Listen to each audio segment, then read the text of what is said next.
எந்நாளும் அருள் செய்யும் பெருவள்ளல் நீ.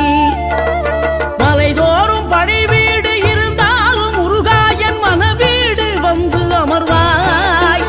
நீ மயிலேறி விளையாடி சுவையான தமிழ் பாடல் கனிவோடு தந்து கருள்வாய், கனிவோடு தந்து கருள்வாய். ஆறுபடை வீடும் அருள் வழங்கும் முருகா அருகே நீ ஓடோடிவா.